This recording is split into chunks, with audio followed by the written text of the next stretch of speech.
Hello student, welcome to my channel. In this video, we discuss the basic accounting terms.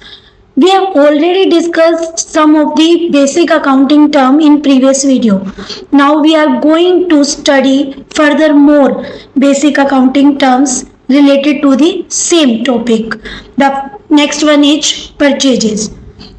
Purchases means the term purchases is used to purchase of goods. The term purchases use किया जाता है goods purchase करने के लिए इन which business deal, जिनमें business की क्या होती है, डीलिंग होती है. The term purchases is used only for the purchase of goods in which the business deals. Purchases are total amount of goods procured by a business on credit and on cash. Purchases के अंदर वो goods की total amount को जो है की counting की जाती है जो एक बिजनेसमैन के द्वारा ऑब्टेन किया जाता है क्रेडिट पर या कैश पर. लेकिन मेन पर्पज क्या रहता है, for the sale, for use और सेल मेन पर्पज रहेगा. कई बार क्या होता है, यूज मीन्स नेक्स्ट प्रोसेस करके जो है उसे फिनिश प्रोडक्ट बनाया जाता है और फिर सेल किया जाता है, और कई बार क्या है सेम एज इट इज को सेल कर दिया जाता है. इट मीन्स ट्रेडिंग और मैन्युफैक्चरिंग कंसर्न. तो परचेजेस टोटल अमाउंट्स है गुड्स की जो एक बिजनेसमैन उन गुड्स को ऑब्टेन करने के लिए, चाहे वो क्रेडिट पे परचेज की गई हो चाहे कैश पे परचेज की गई हो, बट यूज भी हो सकता है उनका सेम और फॉर सेल भी हो सकता है. तो purchases are total amount of goods procured by the business on credit and on cash for use और sale. In trading concern, purchases are made of merchandise for resale with or without processing. जो trading concern होती है वो purchases करती है goods को resale करने के लिए, बट उस पर वो कोई प्रोसेस नहीं करती, बिना प्रोसेस के उसे एज इट इज जो है गुड्स की सेलिंग कर देती है. यहाँ पर जो है गुड्स को ही हम परचेजेज बोलते हैं.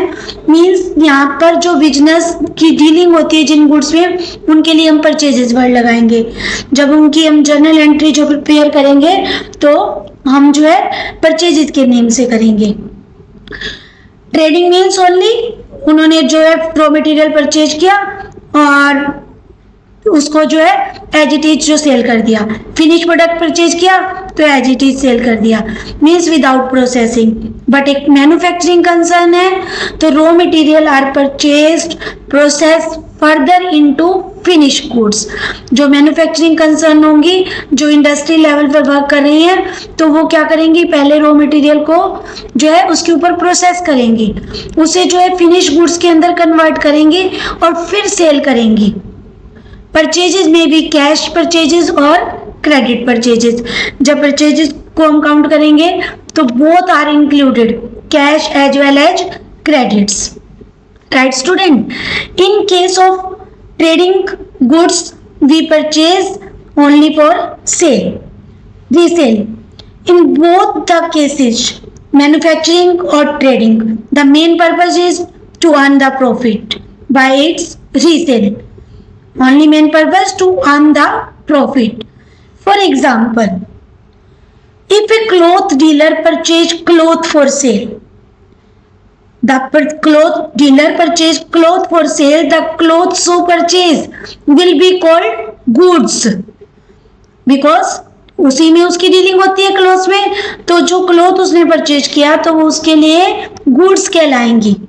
Right student, however if the same cloth dealer purchase furniture for sitting the customers, such furniture will not be termed as goods but it will be an asset and a separate account named furniture account will be open.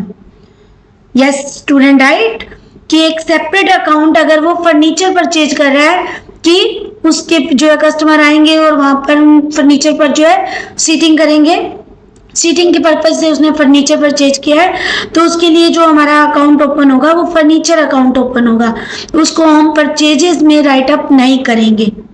Right, next, term purchases include both cash purchases as well as credit purchases of goods. Same इसमें एक जो term और add होगी वो है purchase return. When purchased goods are returned to the suppliers, these are known as purchase return। Same goods हैं और जो हमने परचेज की, बट कई बार क्या होता है वो गुड्स जो है हम सप्लायर को वापस कर देते हैं। रीजन डिफेक्टिव हो सकता है, not as per according to specification हो सकता है, और वो वापस कर दी जाती है। तो उनके लिए जो टर्म यूज होगी वो होगी purchase return. And purchase return are also termed as return outwards. Return outwards means जो हमने परचेज की उनको हमने अपने बिजनेस से बाहर वापस कर दिया। Right student, purchases term. Now we come to the next, stock. Stock means value of those goods which are purchased for reselling। Stock में वो सभी गुड्स जो है मेजरमेंट की जाती है जो रीसेल पर्पज से ली जाती हैं। And which are laying unsold at the end of the accounting period. Stock में be of two types, opening stock और closing stock.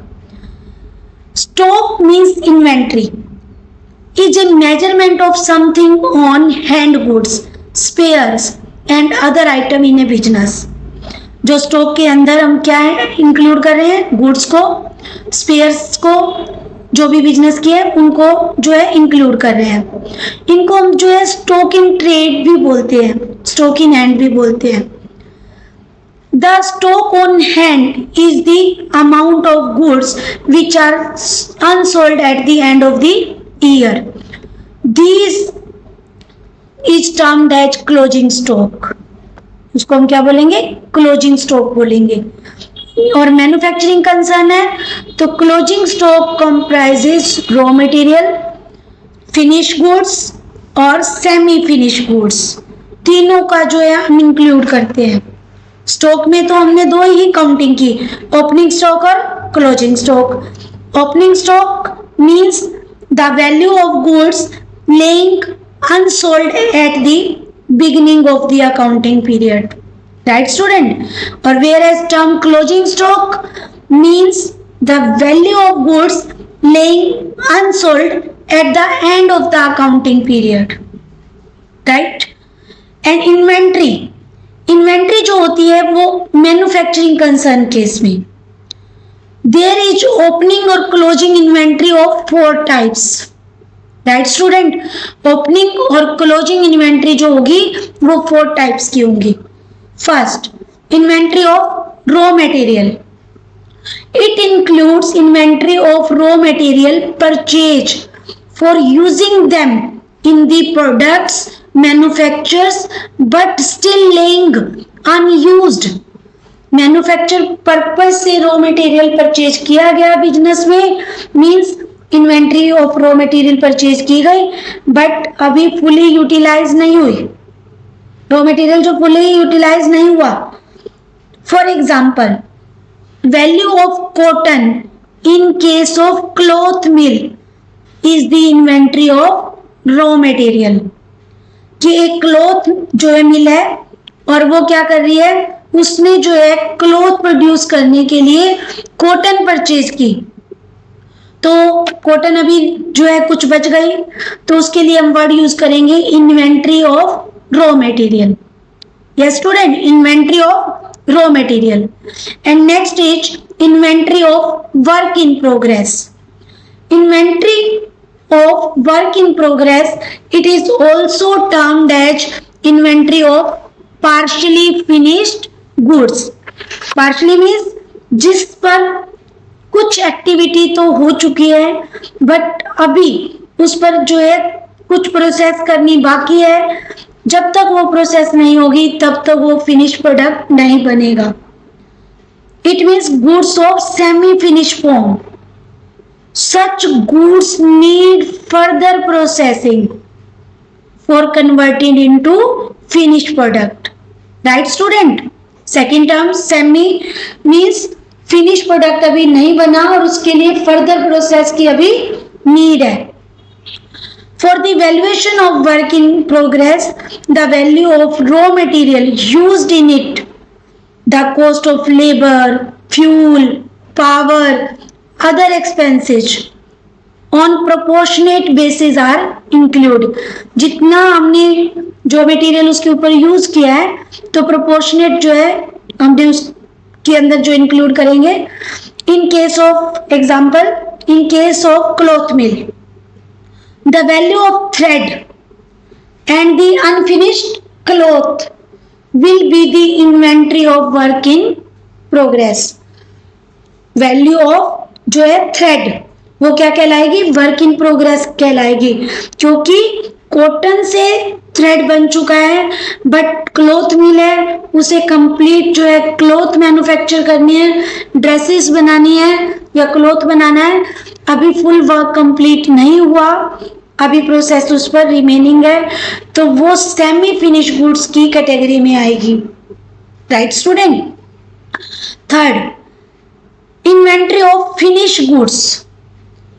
Inventory of finished goods, it includes the inventory of those goods which have been completely processed and are ready for sale but are laying unsold at the end of the accounting period. कि inventory जो हमने goods जो purchase किए हैं वो completely process उस पर हो चुकी है, वो सेल करने के लिए प्रिपेयर हैं, रेडी है, बट अनसोल्ड है, अभी बिकी नहीं है, अभी सेल नहीं हुई at the end of the accounting period. और in case of cloth mill, the value of finish cloth will be the value of inventory of finish goods. कि जो क्लॉथ की जो मिल है उसके लिए जो बिल्कुल फिनिश क्लॉथ हो चुका है वो क्या कहलाएगा? इन्वेंट्री कहलाएगी फिनिश गुड्स की. Right student. Yes. Fourth part is inventory of stock in trade. It includes the value of those goods which are purchased for reselling. In case of trading company, वो जो goods purchase करती है लेकिन main purpose is for reselling. Right? Yes. Closing stock की जो closing inventory की जो calculation है उसको ascertain करते हुए एक complete list of all item in the godown together with the quantities prepared. Also, this separate list should be prepared for raw materials, semi-finished goods, finished goods and stock in trade. Care should be taken that following goods are not including in the list of inventory. जब inventory की calculation की जाती है तो ये goods जो है inventory में इंक्लूड नहीं होनी चाहिए.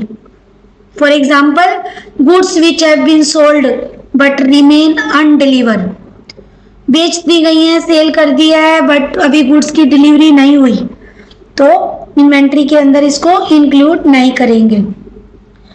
And same example second, goods purchase and received but which have not been recorded in the purchase book.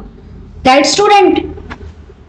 ये जो दोनों आइटम्स मैंने अभी जो एग्जांपल लिए इनको हम इन्वेंट्री में रिकॉर्ड नहीं करते. Yes. Now student, what are the difference between stock and inventory?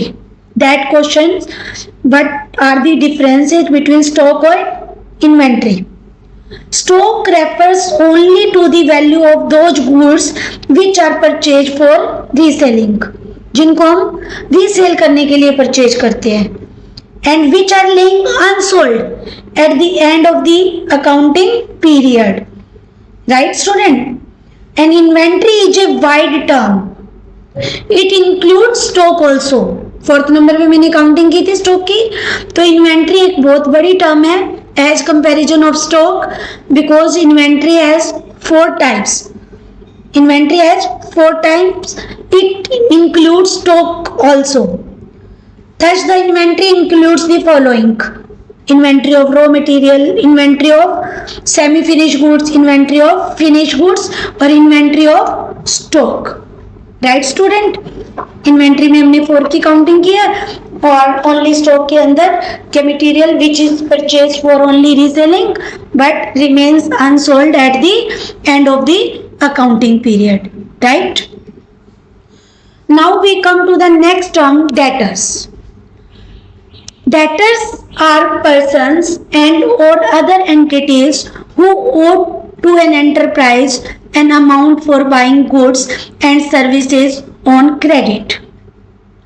जब डेटर कौन है, वो पर्सन्स है, और या कोई एंटिटी भी हो सकती है, ये बिजनेस फर्म भी हो सकती है, जिससे क्या है कि बिजनेसमैन ने गुड्स सेल किए हैं या अपनी बिजनेस की सर्विस प्रोवाइड की है, but on credit, right student? Service provide करने का या गुड्स जो है सेल करने के टू मेथड्स होते हैं, on cash, on credit. When we sell goods on credit, the debtors will maintain, right? Total amount standing against such persons and or entities on the closing date is shown in the balance sheet as sundry debtors on the asset side. जो भी amount होती है जिन persons को good credit पे cell की गई हैं और क्लोजिंग डेट तक जो उनकी अमाउंट जो है रिसीव नहीं हुई, अभी स्टैंडिंग है, मींस अभी रिसीव होनी बाकी है, तो उसको हम बैलेंस शीट के अंदर जो एसेट साइड होती है, राइट साइड में जो होगी एसेट साइड है, और उसमें जो है सन्ड्री डेटर्स के नाम पर रिकॉर्ड करेंगे. बिकॉज सभी डेटर्स के नाम पॉसिबल नहीं होते राइट होना, तो हम क्या करते हैं, सन्ड्री डेटर्स के नेम पर नोट करते हैं, right student? This is done in the form of business organisation only sole trade partnership. But company structure में जो कंपनी फॉर्म पढ़ोगे आप बिजनेस ऑर्गेनाइजेशन की, तो उसमें क्या है, उसमें जो बैलेंस शीट का फॉर्मेट है वो चेंज है. वहाँ पर जो है हमारे सन्ड्री डेटर्स की फॉर्म में हम नोट डाउन नहीं करते, तो वहाँ पर जो हम वर्ड यूज करते हैं, टर्म यूज करते हैं, ट्रेड रिसीवेबल टर्म यूज करते हैं. Trade receivables refers to the amount receivable on account of sale of goods or service rendered by company in the normal course of business. कि trade receivable क्या है, वो सारी amount है जो receive होगी, जो गुड्स और सर्विस रेंडर की गई हैं कंपनी के द्वारा, उसमें नॉर्मल जो उसका बिजनेस रूटीन के अंदर, राइट स्टूडेंट? और trade receivable include both debtor and bill receivable. Trade receivable term होगी वहां पर कंपनी केस में, और उसके अंदर जो डेटर भी इंक्लूड किए जाएंगे और बिल रिसीवेबल. मैं जो है डेटर को भी एक्सप्लेन करूंगी अभी और बिल रिसीवेबल को भी एक्सप्लेन करूंगी. So listen carefully. The term debtors represent those persons or firms to whom goods have been sold or service rendered on credit and payment has not been received from them. Payment अभी नहीं receive हुई, they still owe some amount to the business. कुछ amount उन्होंने जो है business को भी वापस करनी है, right student? So we take an example. If goods worth rupees 50,000 have been sold to Mohan on credit, he will continue to remain the debtor of the business so long as he does not make the full payment. वो तब तक जो है debtor बना रहेगा business का जब तक वो पूरी पेमेंट नहीं कर देता, right student? Yes. Now bill receivable means a bill of exchange become bill receivable for the person who draws it and gets it back. Bill receivable उस पर्सन के लिए जो बिल रिसीवेबल होगा, बिल ऑफ एक्सचेंज होता है ये, उस person के लिए बिल रिसीवेबल बन जाता है जिसने उसे ड्रॉ किया है और जिसको उसने एक्सेप्टेंस मीन्स परचेजर के पास उसने एक्सेप्ट के लिए भेजा, उसने अपनी एक्सेप्टेंस देके वो बिल क्या किया, सेलर को वापस कर दिया. बिल ऑफ एक्सचेंज कब बनता है? जब एक बिल बनता है, एक पर्सन जिसको हम ड्रॉअर बोलते हैं, जो कि सेलर होता है, वो उसे राइट करता है और सेंड कर देता है परचेजर को. परचेजर उसे एक्सेप्ट करता है और फिर वापस जो है सेलर के पास, मीन्स ड्रॉअर के पास भेज देता है। बिल ऑफ एक्सचेंज केस में सेलर को ड्रॉअर बोला जाता है और जो परचेजर होता है उसे ड्रॉई बोला जाता है। Right student? Thus, bill receivable is an accounting term for bill receivable of exchange drawn on debtor, bills of exchange drawn on debtor or received by way of endorsement from them. The amount specified in such a bill is receivable at a future date. Bill receivable की जो amount होती है वो future date में मिलती है, may be after 15 month, 1 month, 2 month etcetera. इस तरह से जो आपस में उनका एग्रीमेंट हुआ होता है उसी अकॉर्डिंग जो फ्यूचर की डेट पर जो मनी रिसीव्ड होती है। Yes, right. बिल रिसीवेबल हो गया, हमारा डेटर हो गया, और दोनों को जो है जब हम कंबाइन करेंगे तो टर्म हो जाएगी trade receivable. In case of company form है तो आपकी जो टर्म यूज की जाएगी बैलेंस शीट में, एसेट साइड जो हमारी होती है उसमें जो है ट्रेड रिसीवेबल, दोनों का कॉम्बिनेशन। और पार्टनरशिप केस और सोल ट्रेड के केस में जो है डेटर और बिल रिसीवेबल सेपरेट टर्म जो यूज होगी। Yes, right student? Now last term is creditors. Creditor are the persons and or other entities who have to be paid by an enterprises an amount for providing the enterprise goods and service on credit. Creditors में उन लोगों को include किया जाता है या उन entities को इंक्लूड किया जाता है जो हम एंटरप्राइजेस को क्या करती हैं, जो गुड्स और सर्विस होती है वो क्रेडिट पे जो है प्रोवाइड करती हैं, जिनकी पेमेंट बाद में की जाती है बिजनेसमैन के द्वारा। The total amount standing it to the favour of such person and और entities on the closing date is shown as the balance sheet liability side and term is sundry creditors, because no need to write all the creditors. जब creditor accounts maintain होगा ledger में और total balance जो होता है वो sundry creditor के नाम से नोट होता है, मीन्स उसमें जितने भी फर्म के क्रेडिटर हैं वो सब इंक्लूड हो जाते हैं। Right student?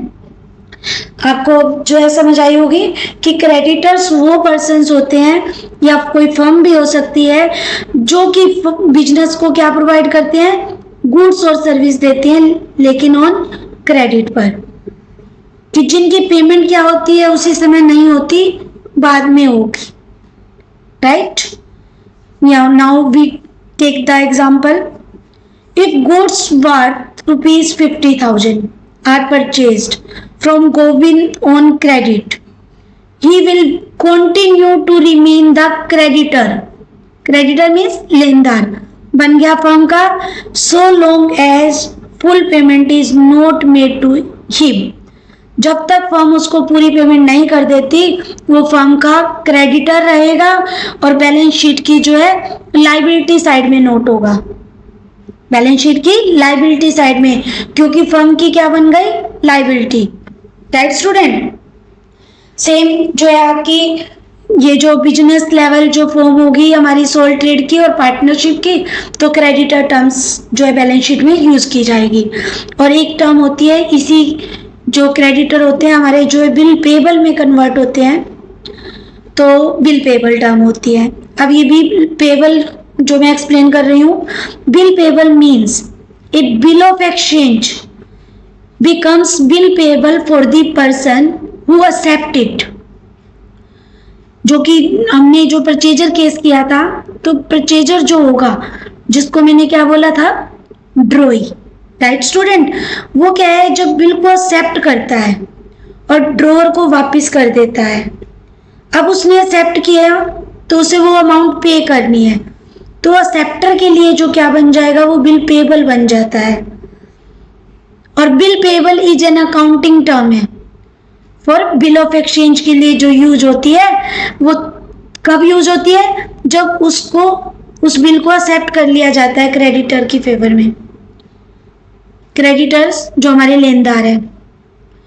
The amount specified in such a bill is payable at a future date, और फ्यूचर डेट पर इसकी पेमेंट होती है। क्रेडिटर से जो बीपी में कन्वर्ट हो गए, जिनकी फ्यूचर डेट पर पेमेंट जो है हो जाएगी, बीस उस पर जो डेट है जो फिक्स होगी और फिक्स डेट पर पेमेंट होगी, नहीं होती उसके अलग से जो प्रोविजन है, लेकिन अभी हम ये मानेंगे कि जो एग्रीमेंट हो चुका है तो फिक्स डेट पर जो उसकी पेमेंट होगी। अगर हमारा कंपनी फॉर्म ऑफ ऑर्गेनाइजेशन है तो क्रेडिटर प्लस बिल पेबल दोनों का जो कॉम्बिनेशन होगा वो हम राइट करेंगे, टर्म दी जाएगी उसे ट्रेड पेबल, उसे जो टर्म दी जाएगी trade payable. Trade payable is the amount payable on account of goods purchase और service rendered in the normal course of the business. और trade payable include both creditors plus bill payable. Trade payable के अंदर जो है हम इन दोनों को include करेंगे, राइट स्टूडेंट।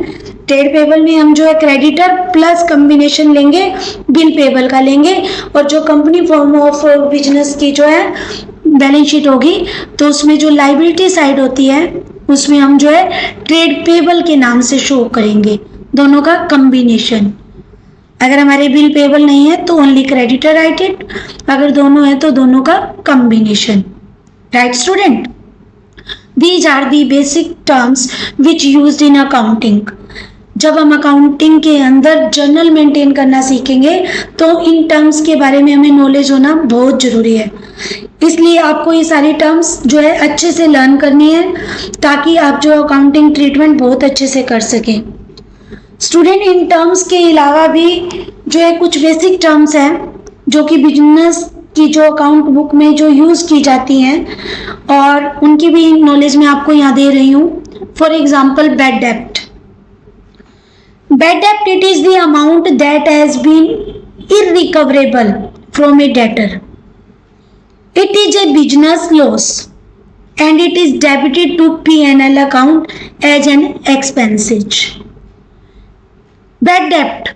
Bad means बुरे, debt means जो रिकवर नहीं हुए, means हमारे जो है देनदार।